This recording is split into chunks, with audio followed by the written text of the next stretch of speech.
Eu estou celebrando em todas as intenções que vocês colocaram ali. O padre coloca a intenção sempre na hora do ofertório, já estão lá, de modo que estou celebrando nessas intenções que vocês puseram.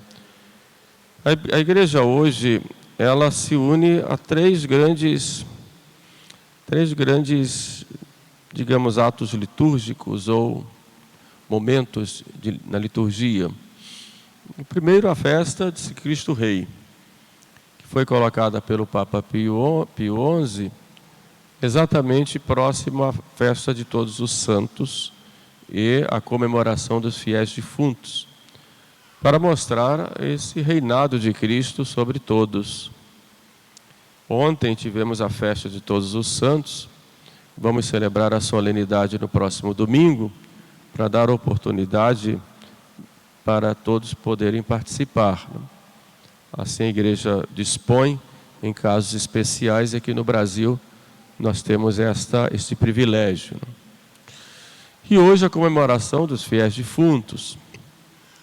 Na realidade, nós somos a Igreja de Cristo em três, digamos, aspectos ou três realidades, podemos dizer assim. Somos a Igreja triunfante, aqueles que já estão no céu, na visão de Deus, na glória, participando, fruindo da bem-aventurança eterna. São a igreja triunfante. A igreja militante, que somos nós. Militante vem de milites, soldados, miles, milites do latim, soldados, porque estamos aqui na luta. Luta contra o pecado, luta contra o mundo, luta contra a carne, contra o diabo, enfim. Somos soldados e devemos estar sempre em luta. Muitas vezes perdemos batalhas, mas não perdemos a guerra, porque a vitória é sempre de Jesus. E vamos lutando. Somos também igreja peregrina, porque estamos peregrinando. Essa é a realidade nossa aqui na terra. É a realidade do somos e do viremos a ser. A vida eterna.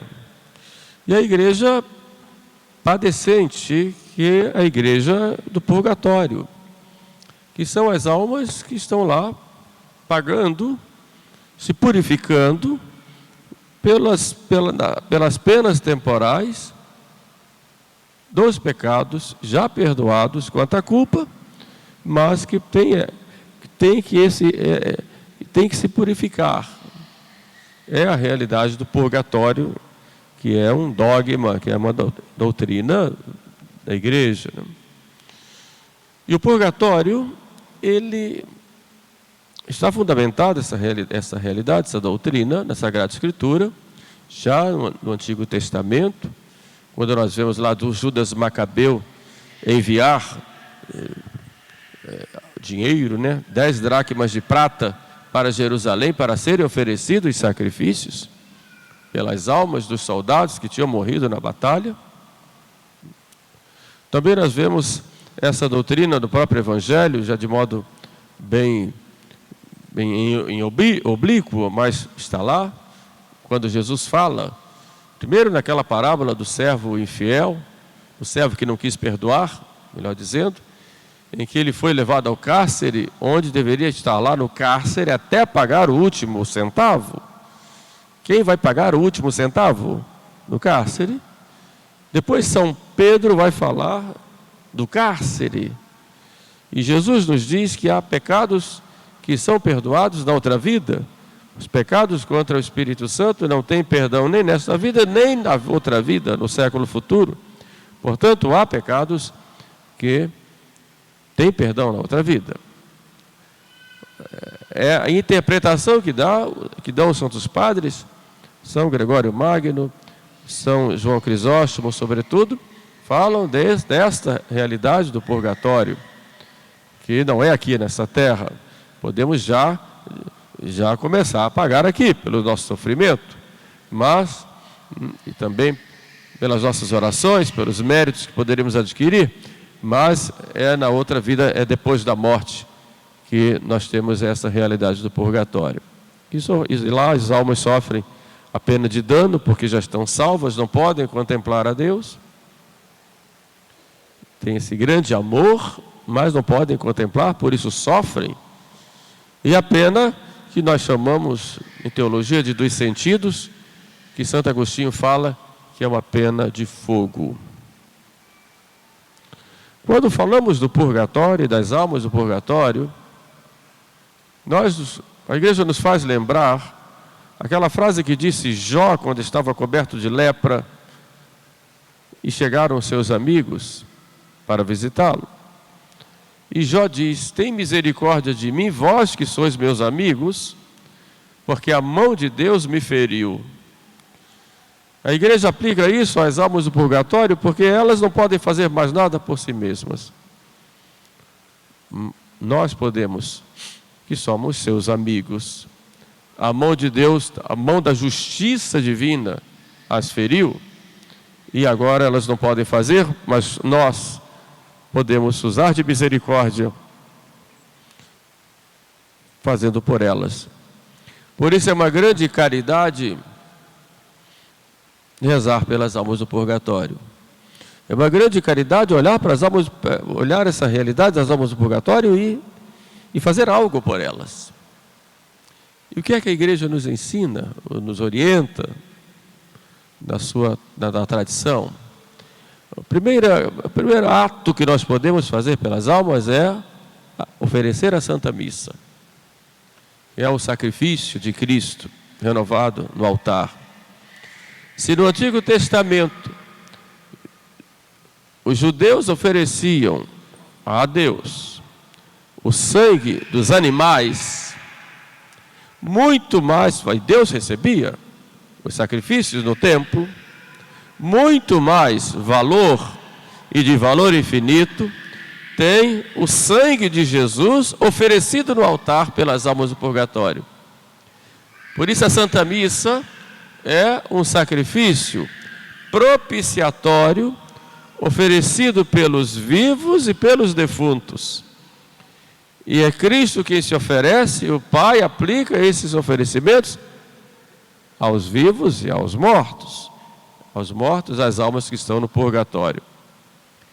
Por isso, oferecer a Santa Missa é a maior obra de caridade que nós podemos fazer. Mas oferecer a Santa Missa, porque quem oferece a missa é o Cristo. E é o sacerdote que está lá, em persona Christi, quem oferece o sacrifício. Mas que tipo de oferecimento os leigos podem fazer? São os seus sacrifícios unidos ao próprio oferecimento do altar, que vão expressos concretamente quando vocês pedem para que se ofereça a missa pelas almas do purgatório ou por uma alma em especial. E Deus vai aplicar ali aquelas almas pelas quais nós pedimos. Então é muito importante, né? Nós temos esse hábito de pedirmos missas pelas almas. É um grande ato de caridade, porque nós costumamos muitas vezes pedir pelas almas quando elas morrem, quando a pessoa morre. No 7º dia a igreja fica cheia, vai todo mundo. No missa de 30º dia já diminui um pouco. De 1 ano não tem quase ninguém, né? De 2 anos alguém encontra na rua e diz: padre, reza uma missa para mim, e dá o nome assim. Tem muito disso, né? Então precisa a gente ter esse cuidado, né, de sempre pedir pelas almas. É um ato de caridade. Dizem alguns santos que o que nós fizermos pelas almas do purgatório farão por nós quando nós morrermos. É interessante essa mensagem que os santos nos dão. O segundo ato que nós podemos fazer pelas almas do purgatório são as nossas preces. Então tenhamos o costume de rezar pelas almas. Existe um ofício pelas almas do purgatório. Que alguém aqui conhece esse ofício? Lá no Nordeste tinha muito. Eu era pequeno, me lembro, meu pai, ele puxava todo mês de novembro todo, pegava os meninos ali, éramos 3, minha mãe, ele cantava o ofício, até me ouvido assim, ele cantava o ofício em português, né? Eles cantavam o ofício todos os dias. Ouve, meu bom Deus, o deprecatório em favor das almas lá do purgatório. Então tinha. É bom a gente aprender a rezar o ofício. Rezem. É um mês, esse mês de novembro, né? Procurem aí, hoje certamente vão encontrar aí na internet, né? Procurem rezar essa prece. E é um ofício que tem cada hora canônica, né? Como se fosse um breviário, né? Então tem lá as orações, tem os hinos próprios, né? Então faz um bem rezar pelas almas. E faça isso então. E rezar o terço, uma via sacra, é importante, né? Salmo de Profundis, que é um salmo muito usado, né? Pelas almas do purgatório. É importante e necessário. As preces. Terceiro ato que nós podemos fazer são oferecer os nossos méritos. Porque as almas do purgatório, elas já não podem mais oferecerem nada. Porque o tempo de merecer é aqui. Morreu, não merece mais nada. Agora é prêmio ou castigo. Mas nós podemos merecer, porque há entre nós uma comunhão.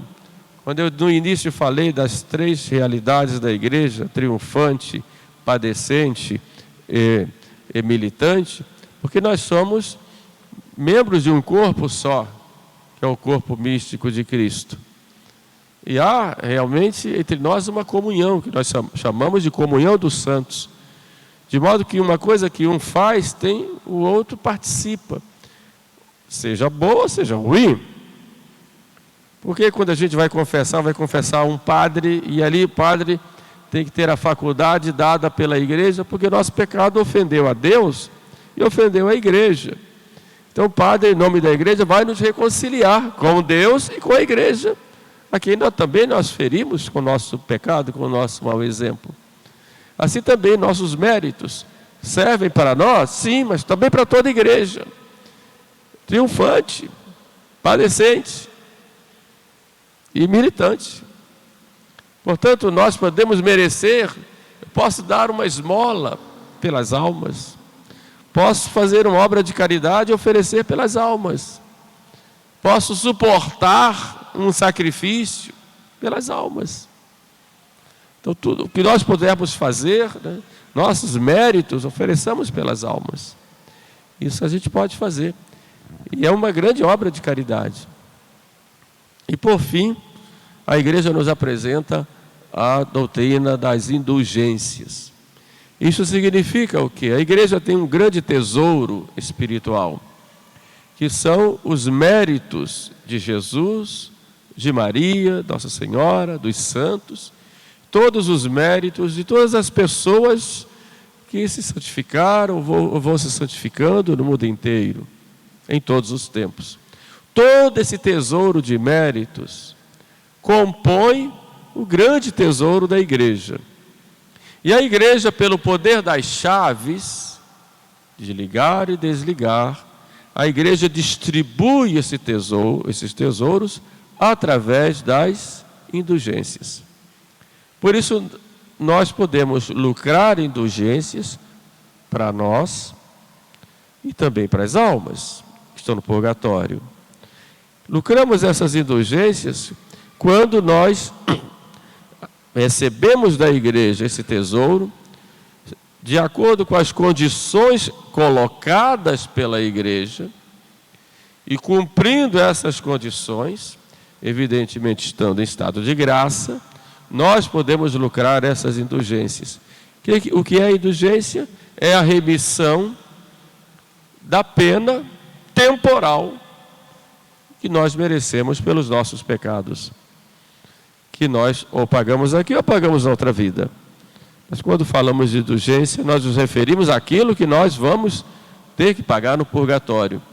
Então, de modo antecipado, nós recebemos essa indulgência, que pode ser, segundo a igreja, parcial ou total, plenária, como nós chamamos. Parcial quando remite uma parte da pena, e plenária quando remite toda a pena devida pelos pecados. Isso podemos, de acordo com as condições que coloca a igreja, algumas orações, alguns sacrifícios, enfim, as condições que tem lá no manual de indulgências. Bom, nós podemos lucrar essas indulgências, que são para nós, e podemos oferecer a Deus pelas almas que estão no purgatório. Hoje, dia 2 de novembro, a igreja pega e enriquece os fiéis com essas indulgências. Como, por exemplo, vocês estão aqui na igreja, vieram à missa para rezarem pelas almas, já podem lucrar uma indulgência plenária por isso, segundo as condições de costume, tendo confessado, pelo menos durante esses dias, 8 dias antes, 8 dias depois, recebido o sacramento da Eucaristia, participado, evidentemente, no caso aqui da missa, ouvindo a igreja e oferecendo pelas almas que estão no purgatório. Tendo aversão ao pecado, evidentemente, até o pecado venial, e rezando pelo Santo Padre, o Papa, as intenções do Papa, que são as intenções da igreja, ao menos um Pai Nosso e uma Ave Maria. Aí nós podemos lucrar a indulgência plenária, aplicável às almas do purgatório. Do dia 1º até o dia 8, visitando um cemitério, também podemos lucrar a indulgência plenária, evidentemente dentro dessas condições, entrando no cemitério e fazendo qualquer ato de piedade pelas almas do purgatório, como se fôssemos a igreja. Portanto, a igreja nos abre os seus tesouros nesses dias, os tesouros das indulgências, para as almas do purgatório, porque a igreja, ela entende que é necessário que nós todos vivamos esta comunhão, porque a comunhão dos santos é uma realidade, é uma verdade de fé, mas é preciso que os fiéis vivam concretamente e conscientemente esta comunhão dos santos. Por isso, hoje nós somos todos chamados a irmos com nossa oração, com o nosso amor, com a nossa vida de piedade, àquelas pobres almas que estão feridas pela justiça divina, precisando de nós, e alimentados pela esperança da ressurreição, que é o tema da primeira missa de hoje. Hoje a igreja tem 3 missas diferentes, e a primeira, que eu estou celebrando agora, vou celebrar 2 depois, é exatamente nessa primeira missa, com toda essa doutrina, nos consola com a doutrina da ressurreição do último dia. Então nós vemos aí comunhão dos santos, é a primeira verdade que nós devemos meditar hoje, nós fazemos parte dela, depois participamos dela, rezando e fazendo sacrifício, Santa Missa pelos fiéis defuntos, nos unindo ao purgatório, e terceiro, alimentando em nós esta esperança que um dia todos nós ressuscitaremos, estaremos cantando as glórias no céu. Fica, pois, essa mensagem da igreja para nós no dia de hoje. Peçamos, pois, a Nossa Senhora, que é a mãe do sufrágio do purgatório. Alguns santos dizem que na Assunção de Maria, Nossa Senhora teve a graça e o privilégio de levar todas as almas que estavam no purgatório. Nas grandes festas marianas isso ocorre muito, porque Nossa Senhora tem muita piedade das almas do purgatório, né? Então peçamos a ela que tenha misericórdia de nós, e quando nós estivermos lá, que ela venha nos socorrer, nos levar logo para o céu. O privilégio sabatino, que eu vou falar uma outra oportunidade, diz respeito exatamente a isso, essa aparição de Nossa Senhora a João 22, prometendo tirar do purgatório, no primeiro sábado depois da morte, aquela alma que cumprir algumas condições, conforme a gente vai ver depois. Que Deus Nosso Senhor nos abençoe e que a Santíssima Virgem Maria olhe por todos nós. Amém.